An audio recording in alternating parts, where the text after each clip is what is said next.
Okay, friends, it is time for writing. All right, I hope you have all been working on your pages.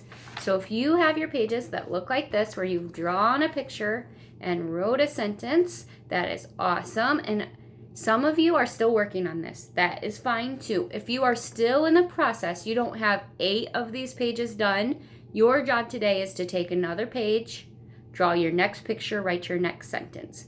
But this video is going to start showing you how to put it over into your book, so some of you who are finished with your 8 pages can get it over onto your book now and start putting your book together.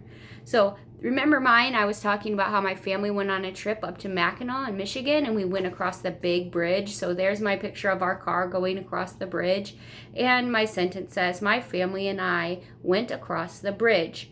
So I'm going to take this as my first page that I did, and I'm going to take it now and I'm going to put it over into my little book.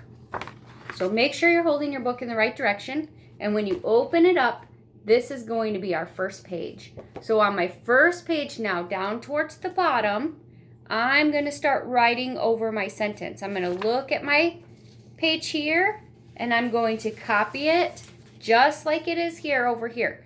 So make sure that your parents have helped you. Make sure all your words are spelled correct and you have a capital and a period, and then you're going to write it over here. I'm going to go ahead and do that. You won't be able to see me because it will be hard for me to hold it up and write. I'm going to write it in there. My family and I went across the bridge.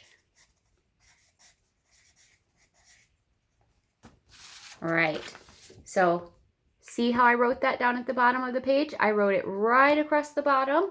And once your sentence is in like this, then you're going to draw the picture. All right, so I used a capital at the beginning. I used spaces between my words so that I can tell those are all different words. And then I used a period right at the end of my sentence. So once you have written your sentence very nice and neat, my family and I went across the bridge on the bottom of your page, then you're going to color your picture at the top. Remember how we talked about no white space? We're going to make sure that we don't leave any white space. So at the bottom, I had water because we're driving on a bridge across a great big lake. So I'm going to put blue for the water, a little darker blue because I want to put my sky up at the top. And then I'm going to draw my bridge just like I did on this page. I'm looking at my picture here and I'm drawing it. I'm transferring it right over so they're looking just the same, exactly what I drew on this page. I'm drawing over here in my book. I'm going to show it to you in just a minute. All right, I'm getting my bridge right above the water, and I'm trying to make sure that I'm using the whole page. I'm not leaving a lot of white, and I'm doing my best. I'm not going to scribble or go too fast because we have plenty of time to finish our book up. We don't want to ruin it. We don't want to make it too sloppy. We want to do our best at it, so we're going to take our time. Make your pictures look all the details in them so everybody will know exactly what you're talking about in your sentence. They'll see it up there in your picture. Okay, I got my bridge drawn.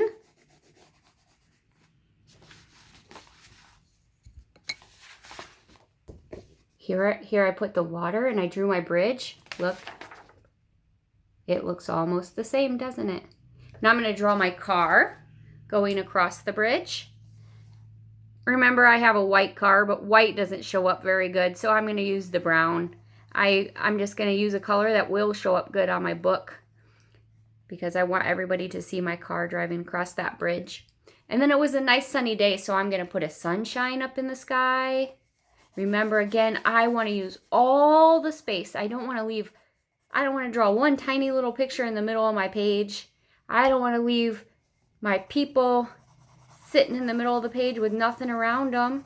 You want to think about where your setting is. If you're drawing your house, draw it nice and big add some details of your yard outside, around it. If you're drawing an inside of a room, make sure you add the details. What's in that room? We want to see the details. So you can see I added the bright blue sky, a nice sun, and there's our car going across the bridge. We were not the only people crossing the bridge, so I can add a bunch more cars in here. Maybe I'll draw some birds up in the sky. I'm going to add lots of details to my picture so that everybody will get a picture in their brains and see exactly what it looked like for me and my family as we were crossing the bridge. On your picture, I want you to do the same thing. Take your time, use your details, try to remember, make it look closely to what you did here, but you can add more details over in your book. So when you finish today, you should have the first page of your book done. If you've already had 8 of these, if you do not have 8 of these, your job today is to make another one of your rough draft page. This is our rough draft that we're going to edit and make sure everything is correct before we do our publishing, where we send our book out to the world. You're going to do step 4 and edit, fix up all the things, get it all correct, and then if you are ready, you are going to start putting it over in your book.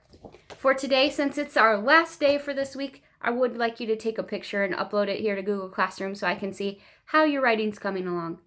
All right, friends, if you have any questions, please let me know. Have a great day. I can't wait to see all your writing. Bye-bye.